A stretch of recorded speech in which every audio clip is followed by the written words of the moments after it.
Sejam bem-vindos. Começa agora mais um Jogo Económico. A partir de agora, pode seguir-nos nas redes sociais ou no site do Jornal Económico, mas também na Bola TV. Use o hashtag Jogo Económico para comentar os temas que vamos ter em debate. Aí está o confinamento geral. Portugal vive a pior fase da pandemia e os especialistas acreditam que o país pode atingir as 14 mil infecções diárias nas próximas 2 semanas, mesmo com medidas de restrição. Resta saber o que vai acontecer ao futebol profissional e se o protocolo vai resistir a esta fortíssima onda pandémica. Este será o tema da segunda parte do programa. Nesta primeira parte, vamos olhar para as perdas de receitas provocadas pela pandemia, analisando o último relatório da KPMG. Duas boas-vindas aos nossos comentadores, Leonardo Ralha, João Marcelino e Diogo Luís. Bem-vindos aos três. E, para já, vamos lançar o número que se destaca neste estudo da KPMG, que são os 371 milhões de euros. É a perda acumulada de receita operacional dos clubes campeões das 6 principais ligas europeias. João Marcelino, começo por ti e por pedir um comentário relativamente a este número das perdas das receitas operacionais, neste caso das Big Six. Falamos muitas vezes das Big Five neste programa, mas para este estudo temos aqui o conceito das Big Six, que é um conceito interessante. Big Five mais um. Para nós. Big Five mais um, exatamente. Boa tarde. Tu lês os pensamentos das pessoas, não é? Portanto, eu ia começar precisamente por aí. É que num país tão pequenino e que às vezes com uma mentalidade tão pequena, é preciso vir a instituições de fora dizer-nos que quando se analisa o futebol, inclui-se, se é preciso ir para a lei dos 5, o sexto é a Liga Portuguesa, e dentro da Liga Portuguesa, o histórico, como o futebol do Porto, é um histórico da Liga dos Campeões. E, portanto, isto é mais uma prova de que o futebol português é muito melhor do que aquilo que nós às vezes tendemos a... Nós não, algumas das pessoas entre nós, que me rodeiam em Portugal, tendem a observá-lo. E, portanto, dizer que, efetivamente, estes números são horríveis, do ponto de vista global. Nós estamos a falar, 371 milhões é a perda desses 6 clubes, mas o futebol do seu todo, a perspectiva da KPMG, é que tenha perdido 5 mil milhões este ano. Ou seja, basicamente, o ano passado, metade do crescimento que se registrou entre 2009 e 2018. Sim, nesses 10 anos, ou seja, nesses anos quase que duplicou, digamos, os proveitos do futebol passaram de 11,7 para 21 mil milhões e com um crescimento de cerca de 6, quase 7% ao ano, 6,7%, basicamente isso, e este ano fez perder todo esse dinheiro. O campeão das perdas é o Futebol Clube do Porto, do ponto de vista da percentagem, porque também se inclui aí a participação do Futebol do Porto ano passado na Liga dos Campeões, coisa que os outros clubes tiveram. Portanto, sei que obviamente estas receitas, esta perda de receitas é brutal e lança aqui uma incógnita para o futuro. Nós não sabemos quando é que a atividade normal vai ser retomada. Outro dia dizia-se que Portugal, por exemplo, um país pequeno de 9 milhões, vai demorar ano e meio a vacinar todos os seus cidadãos. E, portanto, tudo isto, Israel vai fazê-lo em poucos meses. Mas para dizer que a retoma não se perspectiva ainda e, portanto, este ano, com certeza, virão mais perdas. E, aliás, este estudo não inclui ainda as perdas resultantes de eventuais compromissos publicitários que estejam a ser renegociados e vão ser com certeza, estão a ser com certeza renegociados, porque a exposição das marcas, que se faz, por exemplo, nas estruturas fixas nos estádios, não tem o mesmo retorno que tinha antes, e portanto tudo isto nos vai de certeza levar no futuro para perdas ainda mais expressivas e portanto o futebol passa objetivamente um momento muito difícil, mas isso passam todos os setores da economia a nível global, mas nós hoje estamos aqui precisamente para olhar mais de perto o futebol, e aí temos que reconhecer que as perdas são brutais, sobretudo naquilo que é, portanto, o match day, a venda de bilhetes, né? O Porto perdeu só aí perdeu mais de 4 milhões. Portanto, estamos a falar de grandes perdas, que convocam, obviamente, os clubes para uma gestão mais racional, obviamente com um olhar mais atento para aquilo que são os contratos dos jogadores, que é aí que também estão os principais custos, e portanto vamos ouvir falar deste tema nos próximos meses, infelizmente. Leonardo, o relatório da KPMG mostra claramente que os clubes foram completamente apanhados de surpresa relativamente a esta onda pandémica. O que eu te pergunto é que número é que tu destacas deste relatório? Bem, o relatório está cheio de números e todos eles bastante contrários àquilo que seria desejável pelos clubes. Eu destacaria provavelmente o número global, os 5 mil milhões de euros, porque não só estamos a falar do que seria o PIB de alguns países da Organização das Nações Unidas, mas é a tradução de uma destruição de valor imensa que, como disse bem o João, não é específica ao futebol, ocorre em muitos setores de atividade, mas que aqui terá uma tradução complicadíssima, que já se está a ver num certo ajustar de expectativas dos clubes, que em certos casos até pode ser virtuoso, admite-se, mas também pode pôr em causa a sobrevivência de muitos e de certa forma criar uma pressão que leva a que, para o abismo ainda não ser mais fundo, porque quando vamos descendo pela Fossa das Marianas no Pacífico, aquilo chega-se aos 12 mil metros, salvo erro, mas nunca se sabe se noutros sítios não poderá ser ainda mais pode fundo. afundar mais, não é? E aqui, para que isso não aconteça, a não ser que sucedam umas condições ainda mais catastróficas de saúde pública, parece-me certo que o futebol dificilmente poderá parar. Acho que tem que continuar para pelo menos manter receitas televisivas e, sobretudo, para não criar alguma desabituação das pessoas ao fenómeno futebolístico. É um fenómeno, e pegando aqui nas palavras do Leonardo, Diogo, este é um fenómeno completamente agarrado àquilo que são as receitas televisivas. Não de todo. Em Portugal, sim. Eu não tenho uma visão tão pessimista como os meus colegas. Eu olho para estes 370 milhões destes 6 clubes e, basicamente, se nós juntarmos, representa o match day. O que significa que, em termos comerciais, continuaram a trabalhar muito bem. O Manchester United é um exemplo disso mesmo. Teve receitas brutais este ano. E, portanto, desse ponto de vista, parece-me que tivemos aqui uma pausa e que o match day, naturalmente, os dias, as receitas de jogos da bilheteira, não conseguem reavê-las, porque as pessoas não podem ir aos jogos, mas a verdade é que tudo o resto continua a funcionar. Porquê? Porque o futebol continua a ser um desporto muito apelativo e continua a gerar muitas paixões, independentemente se as pessoas podem ir ao estádio ou não. Destacar aqui que algumas das marcas que patrocinam o futebol estão a apresentar resultados magníficos, nomeadamente a Nike, que apresentou também um dos melhores resultados de sempre da sua história. E, portanto, isto significa que as pessoas continuam a comprar produtos. Há aqui um ponto muito interessante e que eu trago aqui para a mesa, não necessariamente da Europa, mas nos Estados Unidos, por exemplo. Os depósitos nos Estados Unidos cresceram 1,1 trilhões, ou seja, 1,1 bilhões. Significa que as famílias americanas conseguiram poupar 1,5 bilhões a mais do que no primeiro trimestre, de um trimestre para o outro. Isto significa o quê? Que as pessoas têm dinheiro. O que quer dizer podemos analisar os números de duas formas distintas.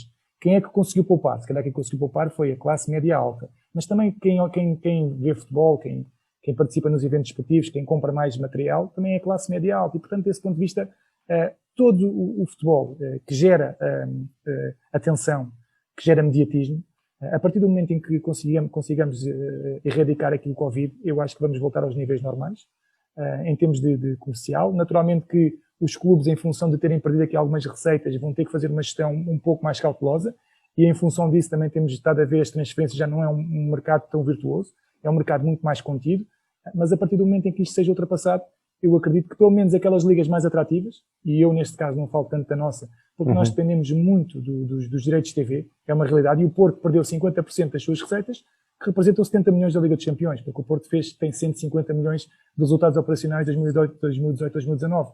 Portanto, perdeu acima de tudo pela Liga dos Campeões. De resto, as receitas de bilheteira representaram 10, 12 milhões no máximo no Futebol do Porto. E desse ponto de vista, infelizmente não somos afetados por isso. Agora, podemos aproveitar este interregno para poder dinamizar mais o nosso match day, para poder dinamizar mais o nosso vertente comercial, mas para isso também temos que dinamizar muito mais o nosso produto.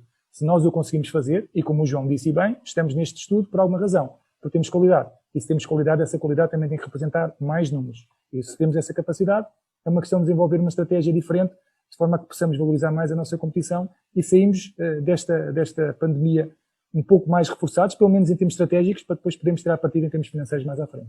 Diogo, eu não resisto a trazer para a discussão aquilo que foi uma notícia desta semana relativamente à Liga Francesa e à negociação que neste momento está a decorrer entre os sindicatos e os clubes para um corte do ordenado de cerca de 30%.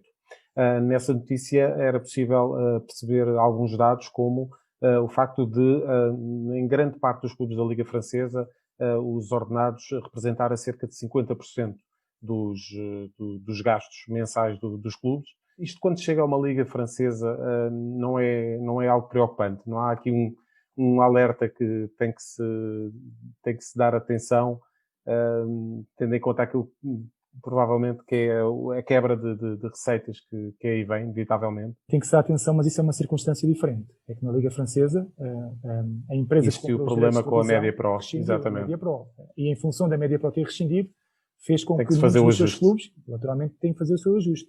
Ou seja, neste caso, eles perderam não só o Match Day, como perderam o broadcasting. O que não aconteceu, por exemplo, na Alemanha, Inglaterra, Itália e Espanha. Nem em Portugal. Agora, imagina o que é em Portugal, a empresa que tem os direitos de todo o campeonato português, de rescindir, e tu ias ao mercado e, neste momento, em função das condições de mercado, não tens empresas que paguem o mesmo que aquilo que a Média Pro prometeu. Portanto, um clube, em função das receitas que vai tendo, delinea o seu orçamento.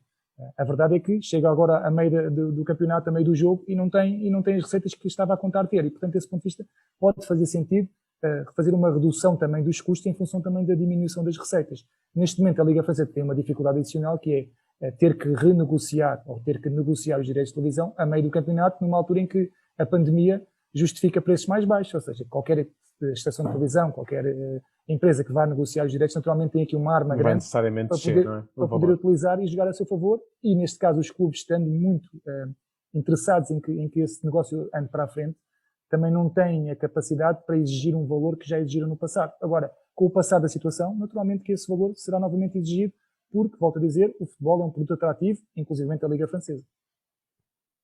Leonardo, temos aqui o relatório da KPMG a pegar aqui numa amostra de 20 clubes e a detectar uma diminuição nas receitas operacionais de 1.000 milhões de euros, com o Futebol Clube do Porto a liderar essa perda, e em sentido contrário, temos o Sevilha com um crescimento, creio que um pouco acima dos 6%. O Futebol Clube do Porto lidera essa perda nas receitas operacionais com uma percentagem, uma quebra de 50,5%.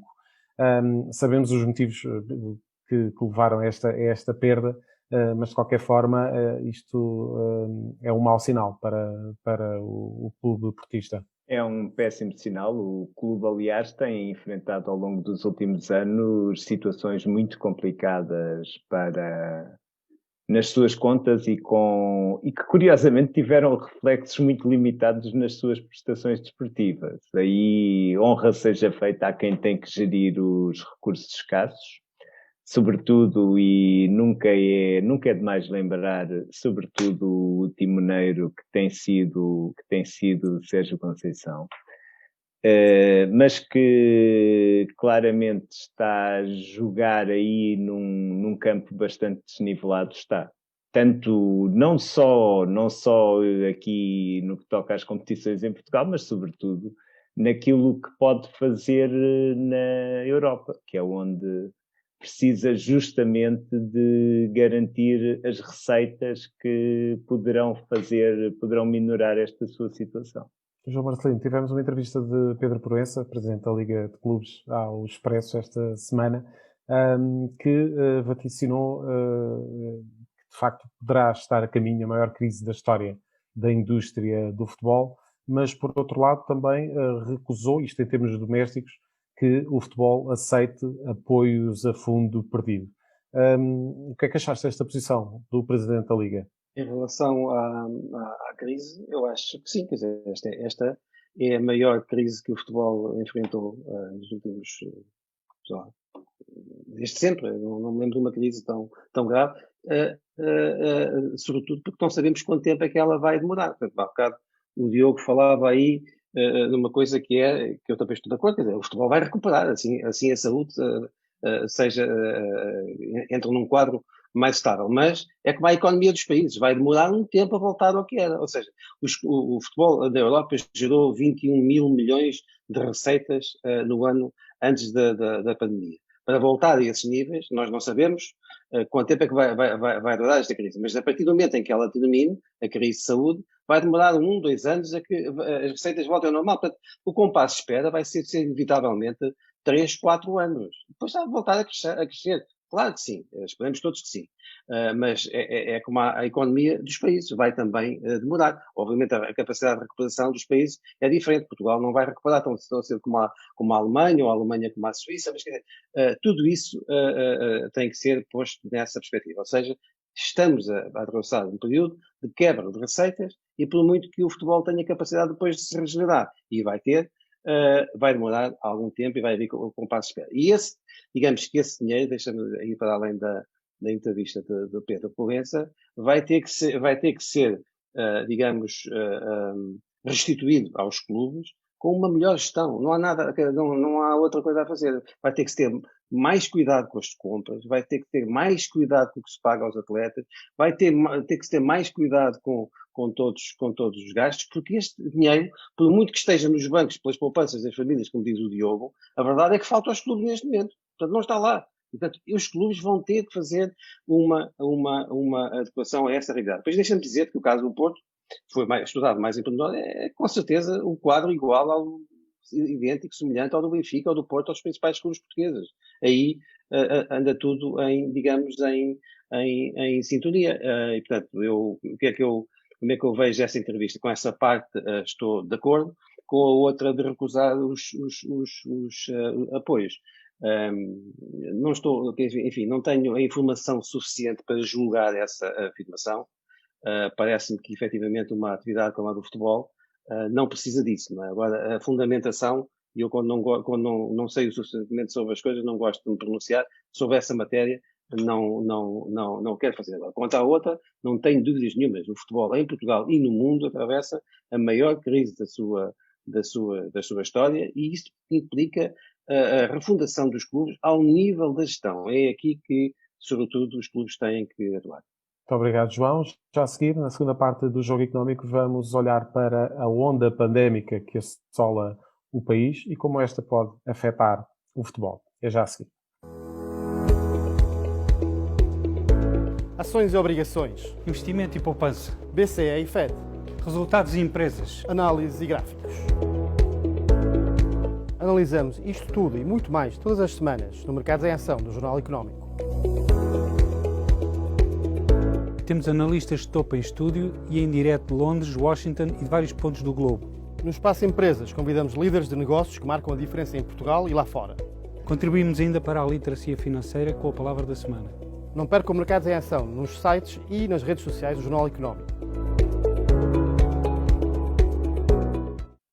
Estamos de volta para a segunda parte deste Jogo Económico e para falar daquilo que tem sido a onda pandémica em Portugal e de que forma é que a mesma pode condicionar o protocolo que, neste momento, sustenta a realização dos jogos das ligas profissionais de futebol. Para esta segunda parte, convidámos o Dr. Gustavo Tato Borges, vice-presidente da Associação Nacional dos Médicos de Saúde Pública. Muito obrigado pela presença neste Jogo Económico. Boa tarde, obrigado. Muito obrigado. Nós, de facto, temos tido aqui uma situação em Portugal de alguma adaptação àquilo que é a onda pandémica.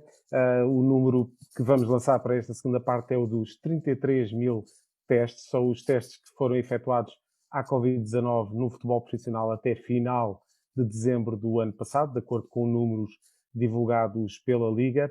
Pergunto-lhe, Dr. Gustavo Tato Borges, com a sociedade a confinar, que argumentos tem a indústria do futebol para se manter no ativo, na sua opinião? Bom, a indústria do futebol adaptou-se da melhor forma possível a esta realidade e estabeleceu um protocolo de testagem massiva, semanal, tendo em conta que tem que ter um teste negativo nas 72 horas antes de cada jogo e, portanto, há um rastreio sistemático feito, há uma determinação das pessoas que têm que ficar em isolamento de acordo com o resultado dos testes e, portanto, há todo um trabalho feito que permite dizer que nos escalões profissionais do futebol há uma atenção muito cuidada e há um controlo bastante adequado daquilo que são os seus atletas. E, portanto, o nível de risco vai descer substancialmente quando comparado com o nível da comunidade e, portanto, estes argumentos desta vigilância contínua, o facto dos casos terem aparecido, mas não terem cursado de uma forma drástica em todos os plantéis, mostra que a implementação da medida foi eficaz e permitiu controlar os surtos dentro dos plantéis e evitar uma grande disseminação de casos a nível do futebol profissional. E, portanto, acredito que este protocolo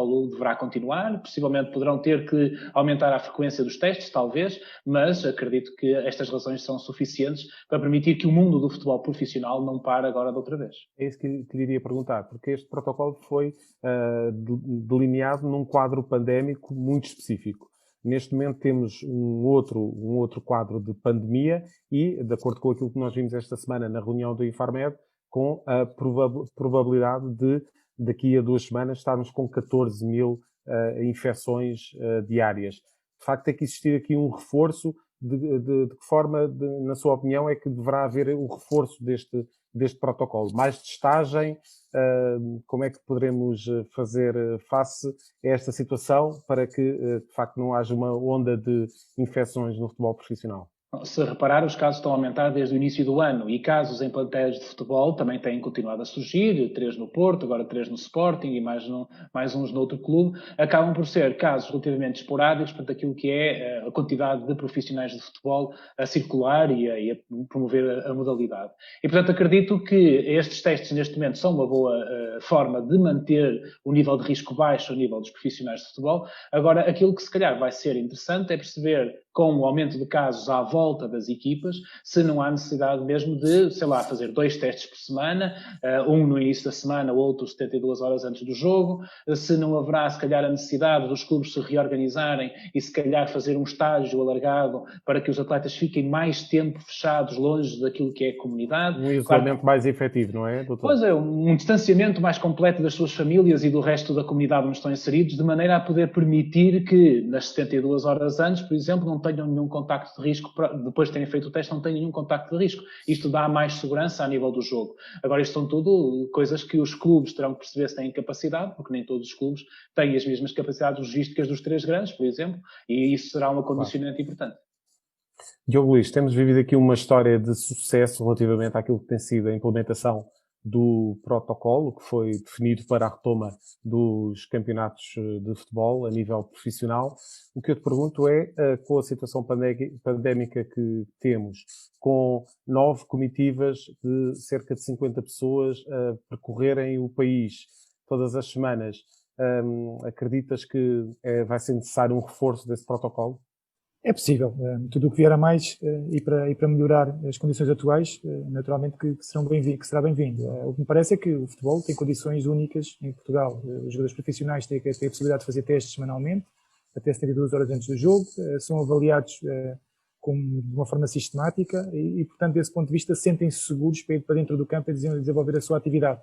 Naturalmente que há aqui o risco de contágio pelas relações que vão tendo fora dos relevados, mas isso faz parte. A partir do momento em que também o país ficar mais confinado, que é aquilo que em princípio irá acontecer, parece-me que também o futebol poderá ficar mais protegido, porque naturalmente irão haver menos interações fora do núcleo duro, neste caso familiar. Claro que os miúdos em princípio continuam na escola, não sabemos ainda até quando ou até que anos é que podem ou não frequentar as escolas, mas a verdade é que me parece que, havendo confinamento e com as medidas que o futebol já tem e estando tudo a correr relativamente bem, porque há alguns casos naturalmente que os há, mas não são casos excessivos, parece-me que tem tudo para poder continuar, desde que os agentes do desporto percebam as limitações que têm que continuar a ter, continuam-se a proteger, continuem a ter cuidado com a sua vida privada e em função disso parece-me que continuaremos a ter futebol, que, em minha opinião, é algo que é bem-vindo, em função de um confinamento generalizado. O futebol também acaba por ser algo que acaba por distrair as pessoas e, portanto, desse ponto de vista, temos que fazer um esforço, os agentes do desporto têm que fazer um esforço para que o futebol continue, sobretudo o futebol profissional, continue a desenvolver-se naturalmente.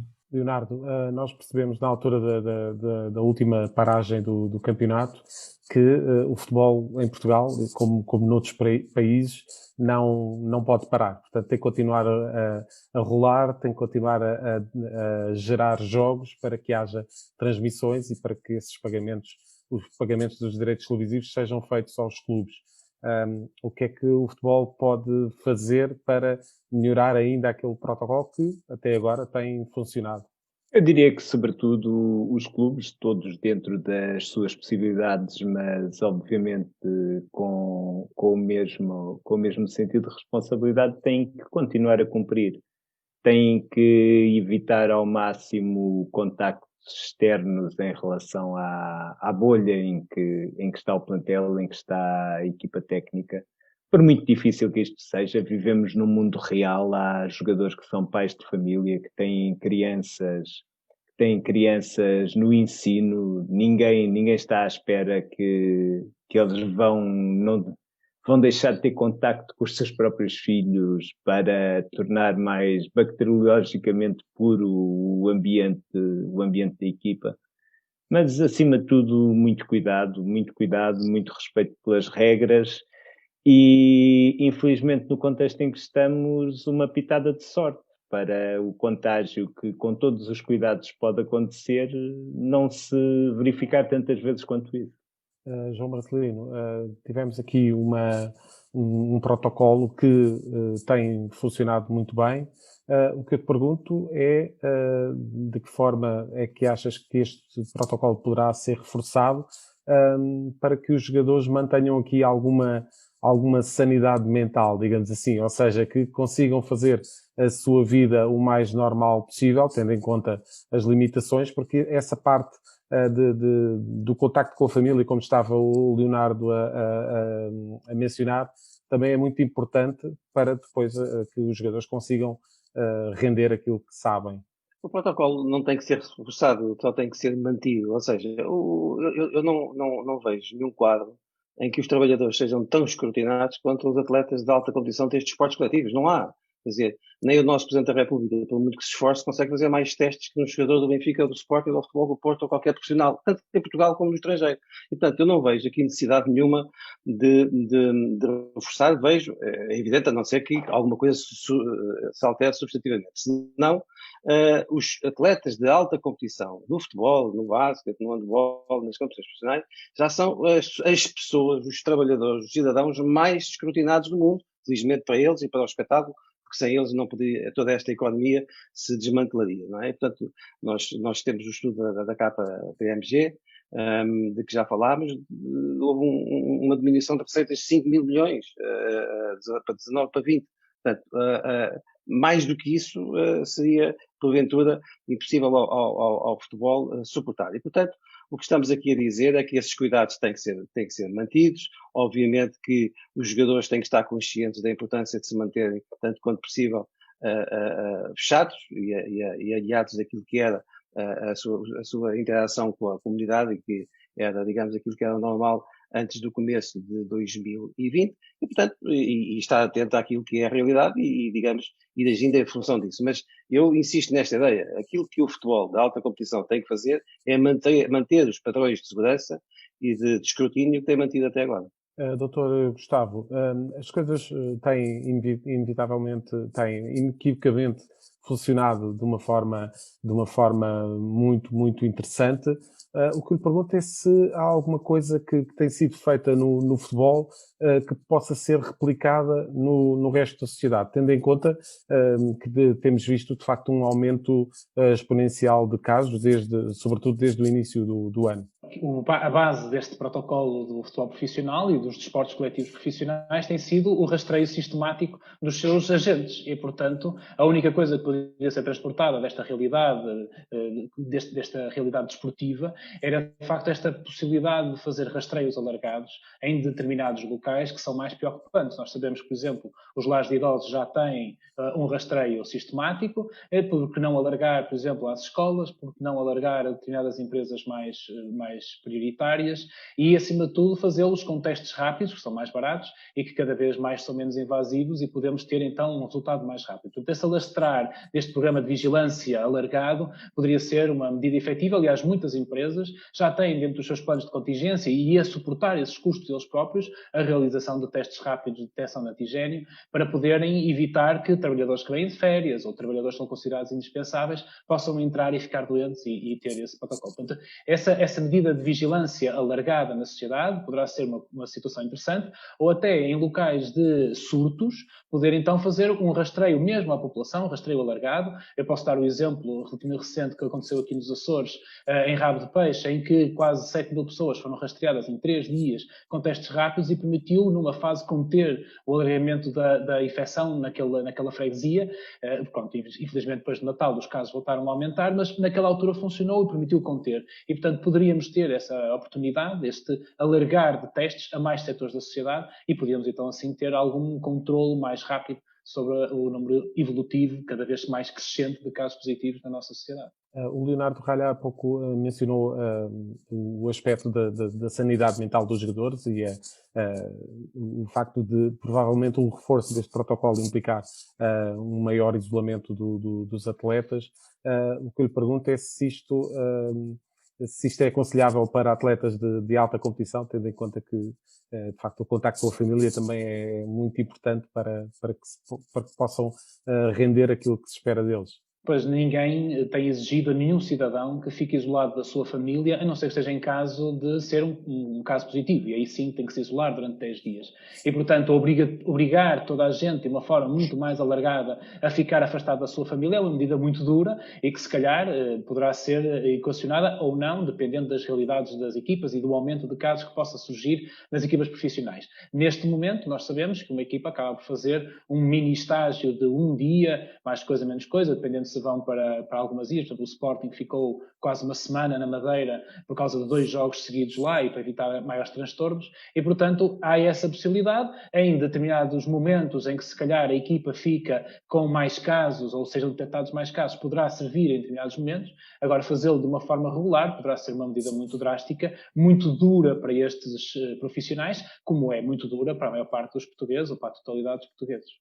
Em termos gerais, e falando daquilo que foi, por exemplo, o confinamento de março, abril, foi justificado que esse confinamento também iria servir para que os meios hospitalares se preparassem melhor para aquilo que aí vinha.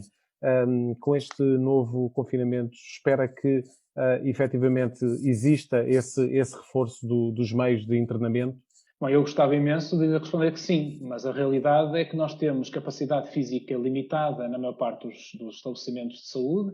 Temos alguns que já duplicaram a capacidade de internamento e cuidados intensivos com obras recentes, mas, acima de tudo, temos uma falha em termos de profissionais suficientes, qualificados, que permitam dar a assistência que esse aumento de camas permite. E, portanto, nós precisávamos de um reforço de profissionais de saúde, de toda a linha, que não existem com facilidade para serem contratados. E, portanto, o objetivo do confinamento em março e o objetivo do confinamento agora é sempre o mesmo, é evitar uma escalada tão grande de casos que nós chegamos a uma situação em que o utente chega à porta do hospital e depois não se sabe se vamos conseguir dar-lhe um ventilador ou não, ou prestar-lhe melhores cuidados. Aliás, surgiu uma notícia, creio que ontem, de uma pessoa que ficou 1 hora dentro da ambulância à porta do hospital para ser atendida e acabou por falecer. E, portanto, estas situações é aquilo que nós queremos evitar, esta sobrecarga, esta ruptura do Serviço Nacional de Saúde, motivando esta diminuição da mobilidade e consequente limitação ou diminuição do número de casos positivos. Portanto, gostava muito de dizer que vamos conseguir reforçar o SNS, acho que não vamos. Temos a possibilidade de alargar a resposta ao serviço privado de saúde e poderá ser obrigatório que o Governo olhe para esta possibilidade com olhos de ver, mas reforçar em termos de profissionais vai ser muito difícil. Dr. Gustavo Tato Borges, muito obrigado pela presença neste Jogo Económico. Já a seguir, passamos então para as escolhas de Leonardo Ralha, João Marcelino e Diogo Luís. Estamos de volta para a terceira parte do Jogo Económico e é nesta fase do programa que vamos conhecer as escolhas de Leonardo Ralha, João Marcelino e Diogo Luís. E conhece precisamente pelo Leonardo. Leonardo, o teu número desta semana é o 6. É o 6, porque embora no futebol o que é hoje verdade, amanhã possa ser mentira, e o que é neste momento em que o programa está a passar verdade possa tornar-se mentira, o certo é que se o Sporting vencer o Rio Ave, o que é um resultado perfeitamente ao alcance, sobretudo num jogo em casa e em que o plantel liderado por Ruben Amorim tem que mostrar que é capaz de dar a volta à eliminação na Taça de Portugal. Como estava a dizer, se o Sporting vencer este jogo com o Rio Ave e houver empate no clássico entre o Porto e o Benfica, serão 6 pontos a vantagem que o Sporting terá em relação aos segundos classificados. O que nesta fase do campeonato obviamente não é decisivo, obviamente que não dá para reservar o Marquês e encher o Marquês de faixas verdes e brancas, mas certamente toda a gente concordará que é muito melhor do que qualquer outro cenário. 6 pontos a verificarem-se podem dar um elan muito interessante ao eventual projeto do Sporting campeão. E temos aqui uma perspectiva já para aquilo que será a próxima jornada, clássico, e a recepção do Sporting ao Rio Ave. João Marcelino, o teu número? 5 mil milhões. Eu quero insistir neste ponto, que as quebras de receitas no futebol são absolutamente brutais e, portanto, os clubes têm que fazer decididamente uma aposta numa gestão racional e de qualidade. Quer dizer, não é admissível que clubes como... Eu não quero aqui falar em nomes para não ser desagradável, mas se olharmos para os últimos anos dos principais clubes portugueses, vemos que contrataram dezenas e dezenas de jogadores que não triunfaram por verbas que eu dou sempre o paradigma do Alan Ruiz, mas há mais. O Alan Ruiz que até veio acoplado com o irmão que depois foi jogar para o Sintresse. Enfim, o futebol português, desse ponto de vista, tem dado péssimos exemplos e acho que esta é uma altura para que requalifique toda essa área de gestão e que perceba que para continuar a melhorar no contexto europeu, e o futebol português já tem muita qualidade, precisa de reduzir custos, e reduzir custos, como o Sporting provou este ano, não quer dizer diminuir qualidade, não é reduzir qualidade. Tem que se olhar muito mais para o mercado interno, e eu falarei nisso depois, a partir da próxima escolha. Diogo, seguimos para o teu número, 21. 21. Há precisamente 21 anos que o Palmeiras não ia a uma final da Taça dos Libertadores, e lá está mais um português a brilhar lá fora. Claro que sofreu nesta segunda mão, perdeu por 2-0 e teve tremido, mas a verdade é que os campeões também têm que ter muito sofrimento, e é um excelente trabalho que o Abel está a fazer no Brasil. Se vencer os 2 jogos do campeonato, fica a 3 pontos de liderança, está na final da Taça do Brasil, está na final das Libertadores, e é a 5ª vez que o Palmeiras vai a esta final. Foi em 61, 68, 99 e 2000. Em 99 venceu e espero que volte a vencer em 2021. Seria fantástico e mais um grande feito por parte de um grande treinador português que continua, porque também teve um grande trabalho na Grécia, continua a brilhar lá para fora.